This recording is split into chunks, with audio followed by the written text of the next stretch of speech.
You know, I mean, going back through the music was, I mean, it was a little tough to try to kind of pick your favorites, but I think this was more about picking the fan favorites of those few songs that we were able to add to the record outside of the obvious hits and those songs. But you know, it came down to really, you know, the songs being pretty obvious.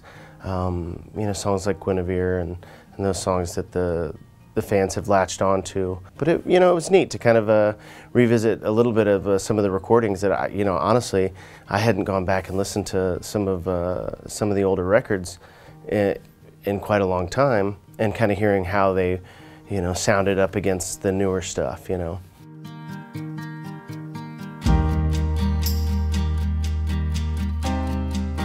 I think if we were going to make we could probably do a little box set of what we consider like the greatest hits that we've written or been part of. You know, we've had a lot of songs that have been impactful in one way or another from the beginning, and like songs that kind of keep on making their way back into our set list for live shows, even though they haven't, you know, been on the radio.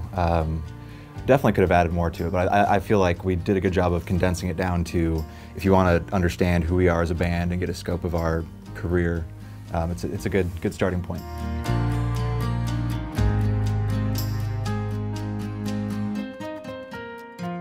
You know, I think for me, three of my favorite songs I've ever been a part of writing are on the record. Guinevere, Skin and Bones, and Highways and Broken Hearts are, I think, you know, those songs that me personally, as a songwriter, I'm extremely proud of. So I was really glad that those three made the record. It's fun to give those songs like a rebirth too, because I mean they've been, you know, they're old songs for us, and it's nice to package them in a way where our new fans that are just kind of coming on board with Eli Young Band for songs like Love Ain't, they can find those old songs and we can put them back in our set list and kind of have that be a part of our community again.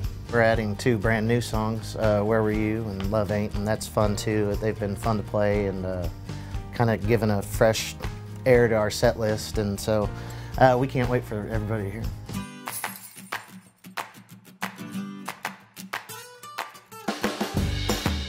I mean, it's obviously a song about what love is. We fell in love with everything about this song, and I think that as time went on and as we made the music video, and the song continued to kind of evolve into something bigger than just, you know, recording a new song, I think we've slowly fallen even more in love with it. The music video obviously was kind of a really moving moment for us and our fans and a lot of people that are just discovering or rediscovering the band.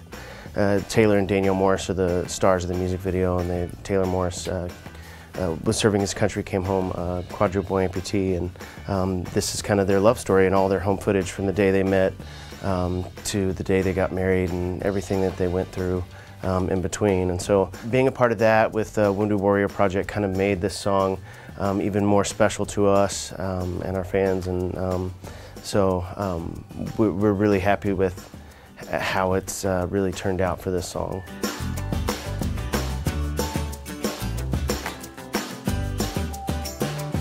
We always wanted Love Ain't and the video to be this feel-good epitome of what love is and what love can be. It's always one of those things that we say, look, this is not something that's going to make you feel bad about life. This is something that's going to make you feel good. It's going to make you want to feel like you need to be a better person, a better partner, just a better father, a better everything. I think that their love story is the pinnacle of what we can all achieve, I think, as people and as humans, you know. We were just kind of looking for the ultimate love story. We've never been a fan of the music video that visually says exactly what you're singing, you know, so we wanted something different, and weren't exactly sure where we were going to find it. And we've worked with them for, in the past for other projects, and they're the ones that brought us this footage, and it just made so much sense. We've never seen that kind of love story just told so well in such a way that we decided not even to be part of, you know, the music video anymore. Just let that speak for itself with kind of the music in the background, and I don't think we could have found a more powerful way to do it.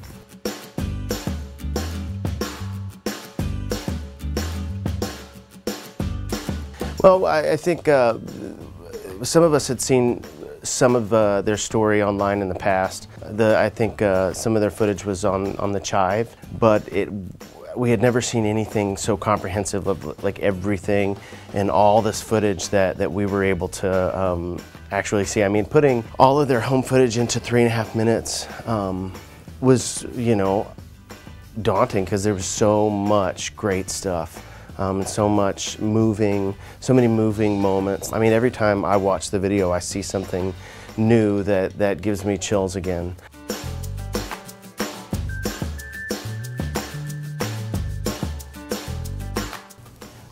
It's weird putting on a record that makes us kind of take stock in how long we've been together, because it's gone by so quickly. It feels weird to talk about, you know, it's going on 20 years now, coming up real soon.